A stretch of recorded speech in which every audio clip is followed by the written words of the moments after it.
First, we're going to look at the purpose of the Infinium controls and how they relate to key steps in the Infinium assay.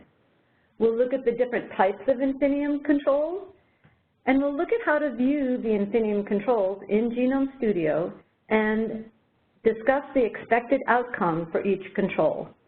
We'll discuss tips to effectively evaluate the controls, and finally, we'll look at several Genome Studio projects and show examples.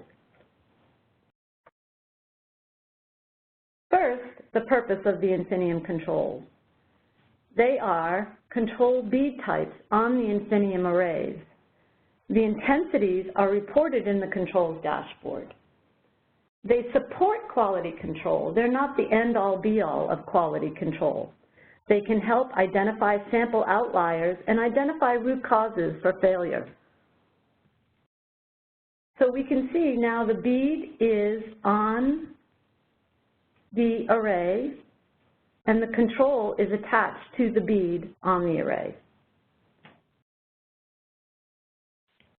What Infinium controls are not is meant to be used as a final arbiter of quality control based on specific thresholds, and we'll discuss that more as we go along.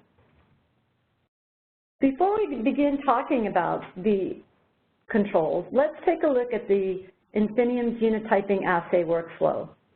On day one, your genomic DNA will be quantified and qualified.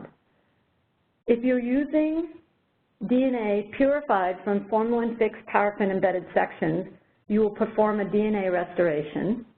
If not, you'll move directly to the whole genome amplification, and this takes place overnight.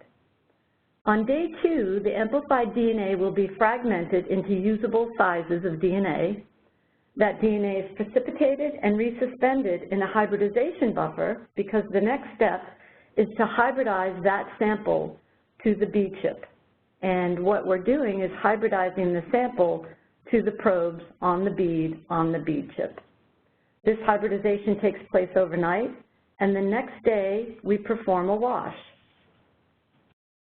Following the wash, we're going to stain, we're going to label the probes, and this is called the X-stain procedure.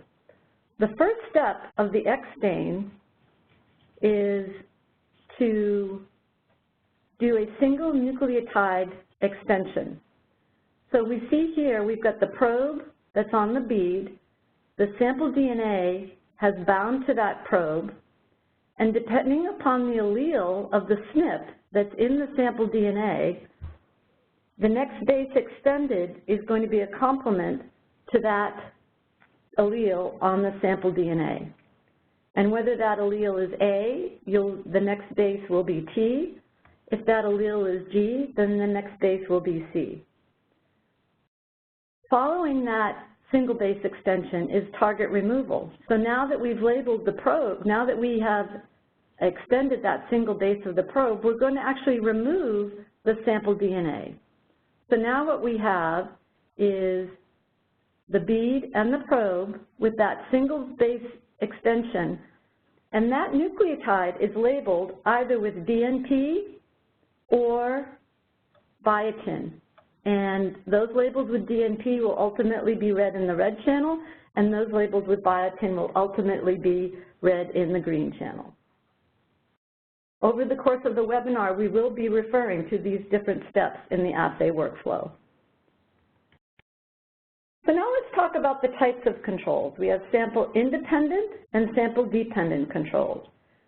Looking first at the sample-independent controls, these controls hybridize spiked-in artificial DNA targets that do not originate from the sample.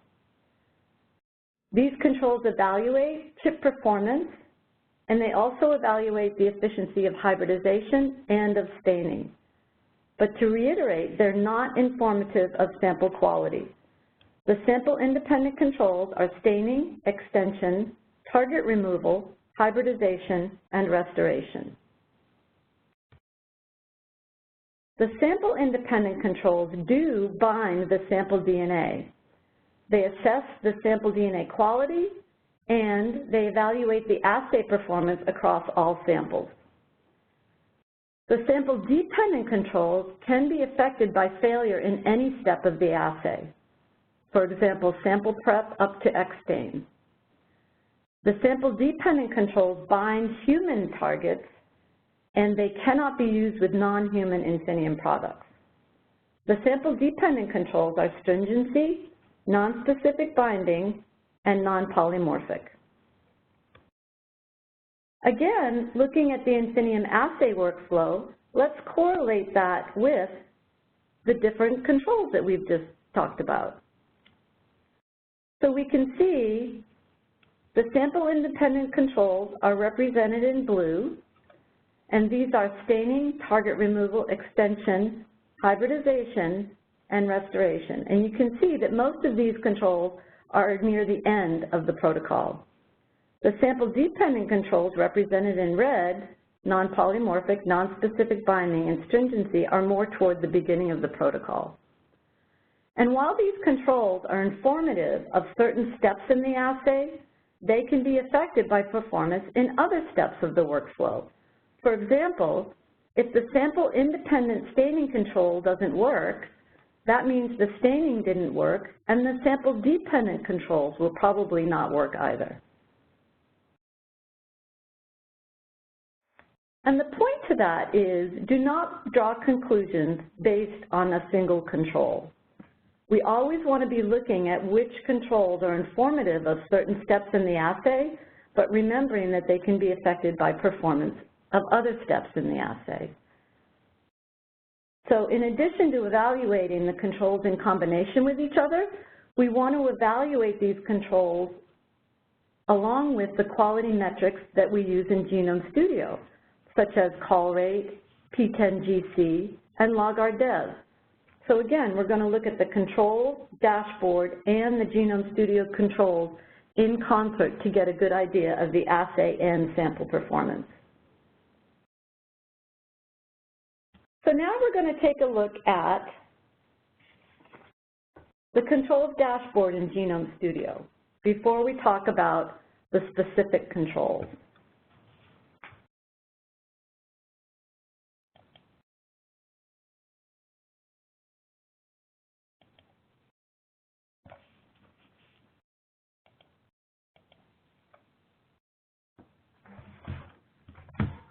So here is a Genome Studio project of a 12-sample BeadChip. We see when we look at Genome Studio, we have the SNP graph, we have the SNP table, and we have the samples table. And for looking at the controls dashboard today, we're going to focus on the samples table. We'll make this prominent by right-clicking on the samples table tab and clicking prominent. So now we see all of the samples here. By default, samples are usually organized by index when the project is first created. To look at the controls dashboard, we're going to click on Analysis and then View Controls Dashboard. The first thing I like to do when I'm looking at the controls dashboard is to resize this window. We want to make the graphs large enough to be able to see individual samples, but we want to make them small enough so that we can see overall trends. So looking first, we see we have staining red and staining green. These are the top two controls, but it's pointing out that we're looking at the controls in both from the red channel and from the green channel. You'll see in this graph that on the x-axis, we have the samples, again, sorted by index. So in this project, we have 60 samples. The y-axis is intensities, and you'll notice that for each of the staining controls, the range of intensity is not the same. And this is because Genome Studio will auto-scale such that all of the samples in a given controlled graph are visible at a time. So it's always important to check the control dashboard, even if the call rates look normal. So I want to say that because you could look at a project that the call rates look great, but it's always important to look at the controls dashboard. So as we continue to do that, we can also see that for each of the graphs, there is a key. And that key will tell us what we expect to see in that graph. So looking at the graph, each of these dots represents a sample for that control. So we see in staining red, for example, we expect the red, that is the DNP, to have a high intensity signal, and everything else should have a background. In the green channel, we expect to see green with a high intensity, and everything else is seen as background. Many of the controls are red in both channels, but some of them are red in just one channel. For example, the target removal, and you'll see the key for target removal that has only green. We see that there's both sample dependent and independent controls. So the hybridization, green, is a sample independent control, but the stringency is a sample dependent control, and you can see that this is red only in the red channel. And finally, one feature of the controls dashboard, if for some reason you want to analyze the intensities or the data in the controls dashboard, you can export into an Excel spreadsheet using File, Export Data. So now we'll go back to our presentation and talk in more detail about the controls dashboard.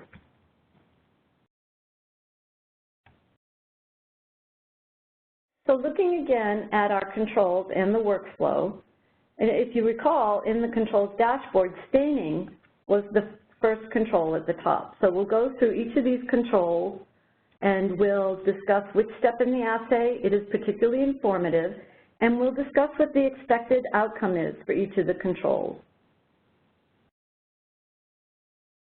So starting with staining, we see that these are oligos labeled with either biotin, which will be red in the green channel, or DNP, which will be red in the red channel. And these oligos, with their label, are directly bound to the bead, and the bead is on the chip. These control oligos go through the same staining procedure as the sample probes.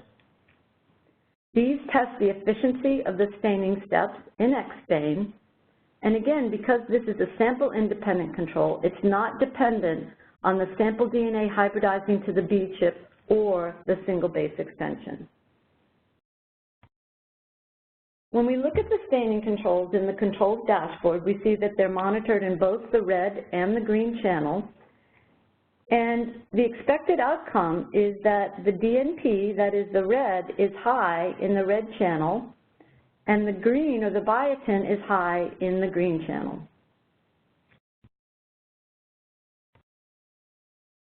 An important point I want to make now is to not draw conclusions from absolute intensity levels. It's normal to observe differences in intensity which may not be related to sample performance. We can see in this staining graph that, again, the samples are in the order that we see them, 1 through 12, and then 13 through 24. So this is a 12-sample BeadChip. These are 2 BeadChips. And we see that the intensity for the samples 12 and 11 are higher than those for samples 1 and 2. This is because when we look at the BeadChip and we look at the barcode on the bottom of the BeadChip, samples 1 and 2 are up here, and then this is sample 12 and 11 down here on the bottom. When the BeadChip is stained, it's placed in the T-flow apparatus upside down such that the chip barcode is at the top, and the samples 11 and 12 are at the top, samples 1 and 2 are at the bottom. As you put the staining reagents into the T-flow assembly, the staining reagent hits the 11 and 12 samples first, and then later samples 1 and 2. So samples 11 and 12 are exposed to the staining reagent for longer. And so we do see a bit of an increase in intensity for the samples 11 and 12. But the point we want to really remember here is, again, we're not going to draw conclusions from absolute intensity levels. Instead, we're going to look at ranges. So we want to expect to see the positive signal in the high intensity range, we see here the very small low intensity range and then the background. So keeping that in mind, it's normal to see that kind of a gradient in intensities. And remember too, in Genome Studio, for the samples, remember these are controls, but for the samples, Genome Studio performs a normalization. So even with differences in intensity levels in samples, Genome Studio will account for that using normalization. And a final note, we don't set thresholds for that background low and high intensities. There may be differences between projects, between BeadChips. There's always experimental variation, and of course you may see differences between scanners. So again, absolute intensity levels in the controls dashboard are not as important. So just to verify that, instead of looking at the intensities in the control dashboard just by the BeadChip, let's look at the intensities by call rate. So going into the samples table, we'll click on the call rate column. We'll sort in ascending order. And we'll see now that the call rate is not correlative with the intensities of the staining controls. These are all in the high range, and there's no difference that correlates with the call rate. So let's move on to the extension controls. The extension controls are kind of slick. As I mentioned, that single base extension happens after the sample DNA binds to the probe on the bead. To mimic that, the extension controls form a hairpin turn such that the next base extended is complementary to a base on the probe. There are 4 different probes that will result in each of the 4 nucleotides being extended. And again, the A and T are labeled with DNP, and the G and C are labeled with biotin. Again, this is a sample-independent control, and it's not dependent on DNA hybridization, but this control does depend on a successful base extension.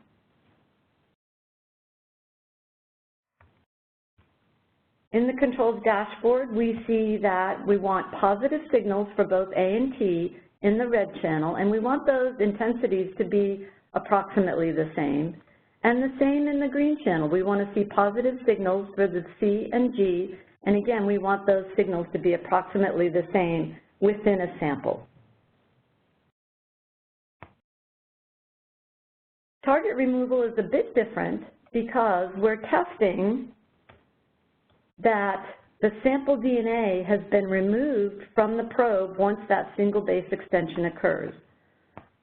So to mimic that, the target removal control is a probe on the bead, and that 3' end has been blocked so that that end won't be extended.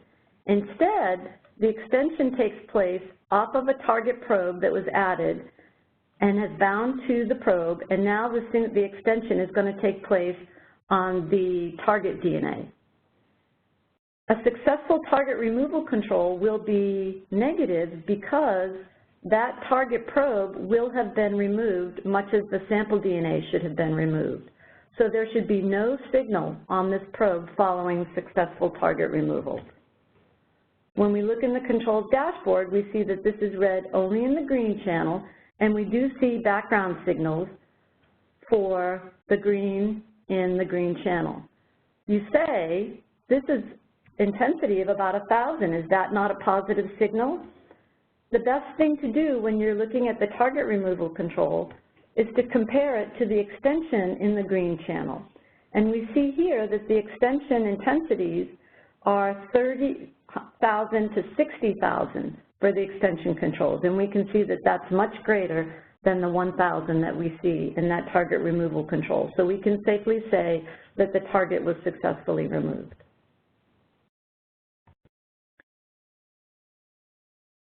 Next, we'll look at the hybridization controls. The hybridization controls are 3 different oligos that are spiked into the hide buffer in 3 different concentrations. These test the hybridization efficiency using these synthetic targets. They depend on optimal stringency conditions during Hyb and on successful base extension and on successful staining. This control is read only in the green channel. When we look at the hybridization control in the controls dashboard, we can see the 3 different oligos at the different concentrations represented by black as low concentration, blue as medium concentration, and green as high concentration. So for each sample, we expect to see low, medium, high. In this control, we're not comparing between samples. You can see in some of these samples that it's not a perfect comparison in intensities between samples, but for a given sample, the order is always low, medium, and high, and that's what we expect. The final sample-independent control is restoration. If you recall, when we were talking about the samples used in the Infinium assay, it is possible to use DNA purified from formalin-fixed paraffin-embedded sections. However, because this DNA is generally degraded, this DNA will need to go through the restoration protocol, and we do have a kit for that. The control oligos for the restoration are spiked into the Infinium FFPE Restore Kit. These controls show that the DNA went through the restoration, not that the restoration worked, nor does it speak to the sample DNA quality. It says only that the DNA did go through the restoration protocol. When we look at this control in the controls dashboard, we see low signals here. So we're going to assume these are samples that have not gone through the restoration. If we look at samples that did go through the restoration, we can see in the green channel that there is a higher signal than what we saw for samples that didn't go through the restoration. So again, this is a qualitative control, not a quantitative control. So let's move on to the sample-dependent controls. The first control we're going to look at is stringency, and you'll notice that this is at the same step as the sample-independent hybridization control. But instead of being sample-independent, it's going to be sample-dependent, because these probes bind the sample DNA, and there's 2 kinds of probes. One is a perfect match to a conserved region in human DNA. The second is a mismatch to a conserved region in the human DNA. So these controls do depend on sample quality and processing and on optimal stringency conditions during Hyb, and again, of course, on single base extension and staining. When we look at the stringency controls in the controls dashboard, we expect to see the perfect match control in red at high intensities and the purple mismatch at background intensities. And again, this is read only in the red channel. As with the sample-dependent controls, this control is only good for human Infinium assays and will give only low intensities or background for non-human assays. The nonspecific binding control is also sort of a negative control. These are probes complementary to bacterial sequences, so we expect to get negative signal or no intensities for these probes for binding to the controls on the BeadChip. They do assess sample DNA quality because it looks for the presence of non-human, or that is bacterial DNA. When we look at this control in the controls dashboard, it's monitored in both the red and the green channels, and we expect to see background in both channels under standard hybridization conditions. Again, I will caution you not to make assumptions about the sample, about the control intensity. These are not absolute values, and we don't have a threshold for the nonspecific binding control.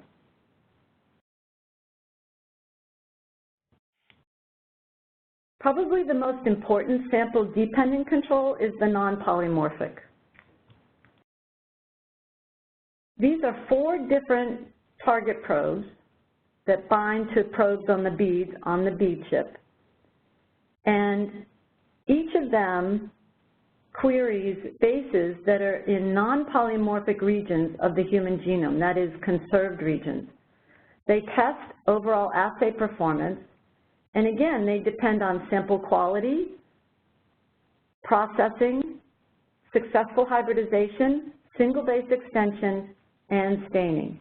And that you'll see for each of these probes, each probe has a different single base extension. So we're evaluating all 4 nucleotides. And again, these are labeled with either DNP or biotin. So we're going to read this control in both the red and the green channels. And the expected outcome is that we see positive for A and T in the red channel and positive for C and G in the green channel. Again, these controls are not pertinent in non-human assays. Now that we've discussed the controls, and before we get to some examples in Genome Studio, let's discuss a few tips to effectively evaluate the Infinium controls in the Controls Dashboard. As I mentioned, first we want to look at call rate. We want to see if there's some samples with lower call rates and evaluate them in the Controls Dashboard. Second, we can look at the BeadChip barcode and section. Are specific chips affected, or are specific positions on the chip affected? And finally, we can sort by the plate and sample well. So this is your AMP frag plate, and we can see whether there are either rows or wells or columns of the sample plate that are affected. So now let's look at a Genome Studio project.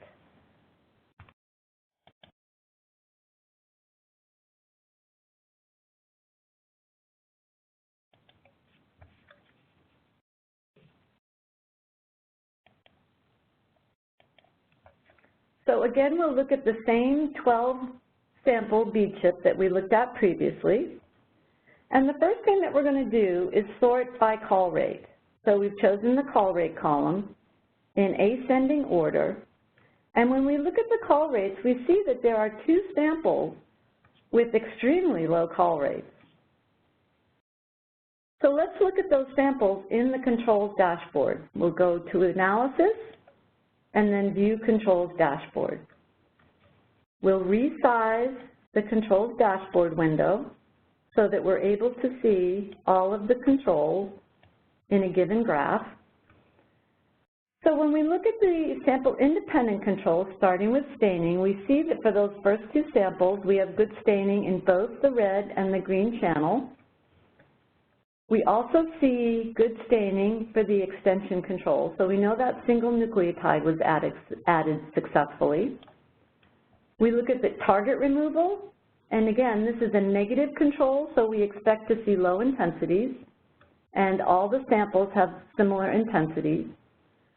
For the hybridization control, remember, we expect to see just for a given sample, we expect to see low, medium, high, and we're not really comparing between samples, although we see that these all have similar intensities. For the stringency control, red only in the red channel, we expect to see high intensities for the perfect match and low intensities for the mismatch. And if we look at these 2 samples, we see that these have very low, even lower than background signal. And remember, these are sample-dependent controls now. The nonspecific binding control, again, because that's a negative control, we see that they're all similar, so we're not seeing any high background staining here. And for the non-polymorphic, again, we're seeing that the 2 controls that we expect to see in the high intensity, the A and the T, for those 2 samples are very low, as well as the C and G in the green channel.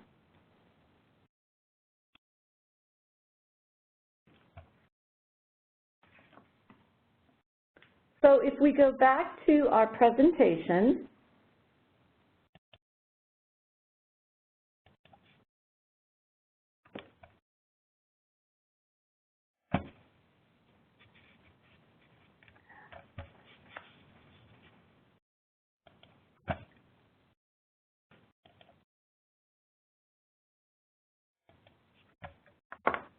and we look at the workflow and the controls, let's look at how we evaluated each of those controls. So looking first at the sample-independent controls, we see that staining, target removal, extension, and hybridization all worked well. And for the sample-dependent controls, we saw that both of those samples were very low in the stringency control and the non-polymorphic control. For the non-specific binding sample-dependent control, we saw that those were negative as expected. So from this, we see that all the sample-independent controls look normal, and the sample-dependent controls were extremely low in both stringency and non-polymorphic, pointing to issues with either sample processing or sample quality.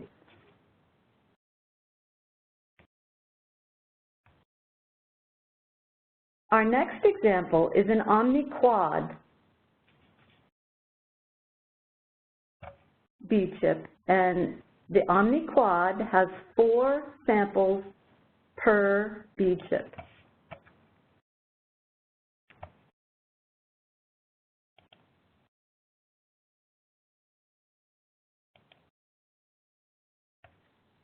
So again, we're going to make the samples table prominent by right-clicking on the samples table tab, and we're going to sort first by call rate. So we're going to click on the call rate column and sort in ascending order. And when we look at these call rates, we see that half of the project has call rates greater than 99% as expected, and the other half of the project all has call rates that are, say, above 85 but not higher than 91 or 92. So let's see what effect those call rates have on the different controls in the Controls Dashboard. Again, we'll choose Analysis, View Controls Dashboard. First thing we're going to do is resize the window.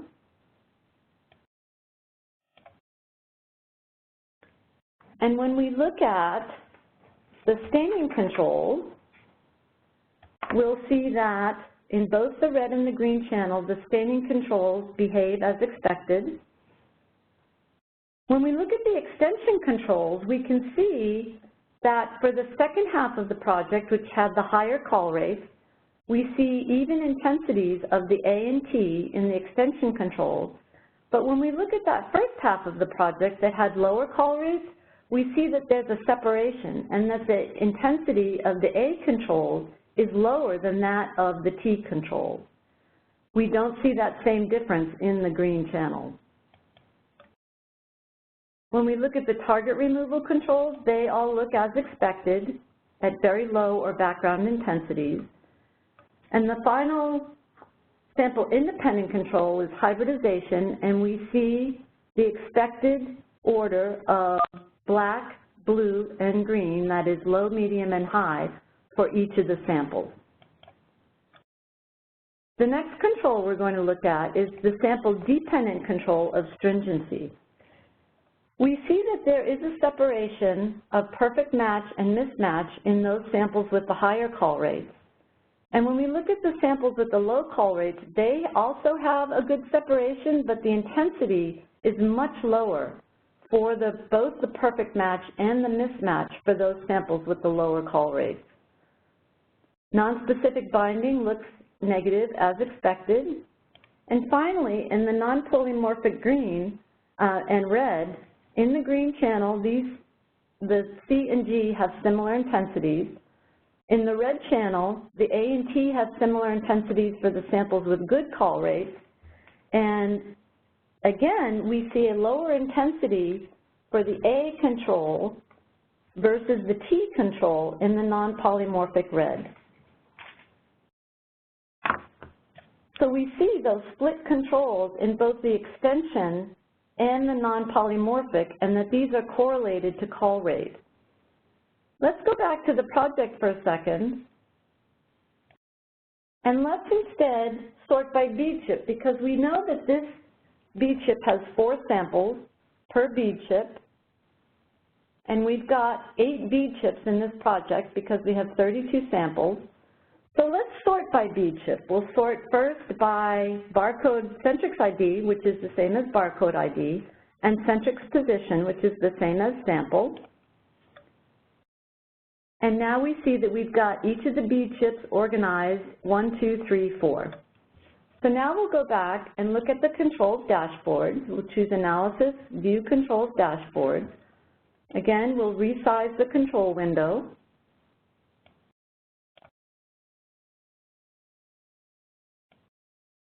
And we see again that staining looks similar for all the samples, but in extension, now that we've organized by BeadChip, we still see half of the project, but now we can see these 4 BeadChips over here where there's the separation between the A and the T in the extension control. Again, target removal and hybridization green, we see no difference between the different BeadChips. And also, when we look again at the stringency control, we do see that those 4 BeadChips are behaving differently than those with the good call rates. So we see here that the perfect match is a much lower intensity in the 4 affected BeadChips, as well as the mismatch being lower intensity. And finally, when we look at the non-polymorphic control, we see 4 BeadChips that have that split intensity between the A and the T. So if we now go back and look again at the workflow,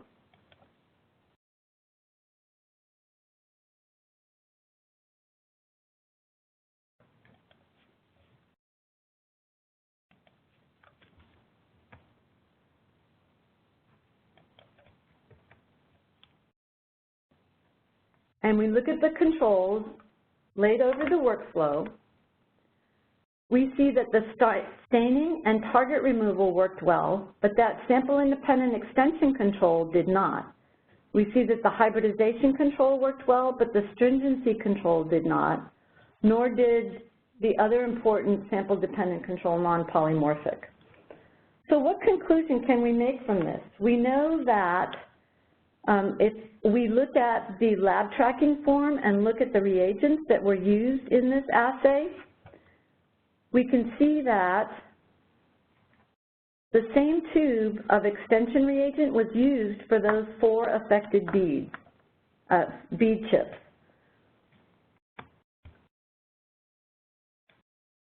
So we know that those 4 chips were all processed with the same X-stain reagent, that is the extension reagent, and that pointed to an issue.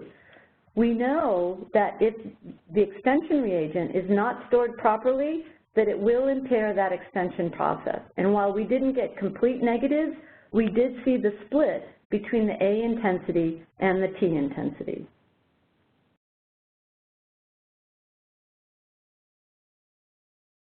So in summary, we know that Infinium controls support quality control, and they can help us identify possible root causes during troubleshooting. The controls are comprised of both sample-independent and dependent controls,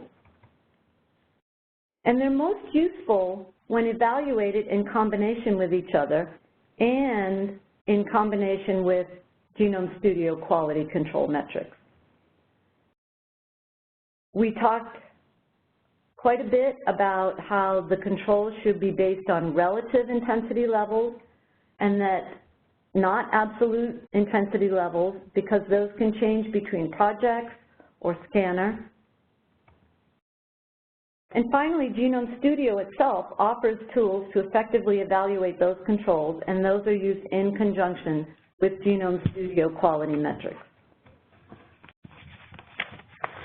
We have a number of resources that are available.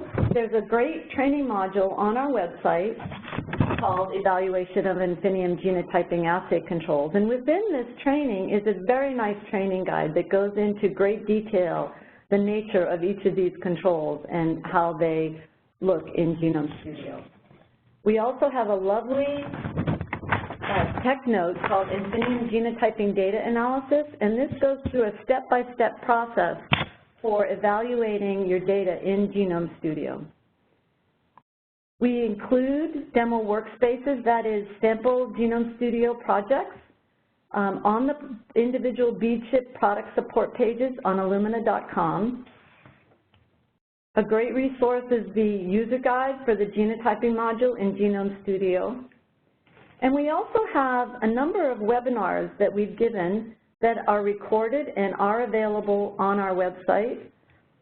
Some of these include information about using Genome Studio, clustering in Genome Studio, and soon we'll have posted a webinar on some advanced techniques in evaluating in Genome Studio.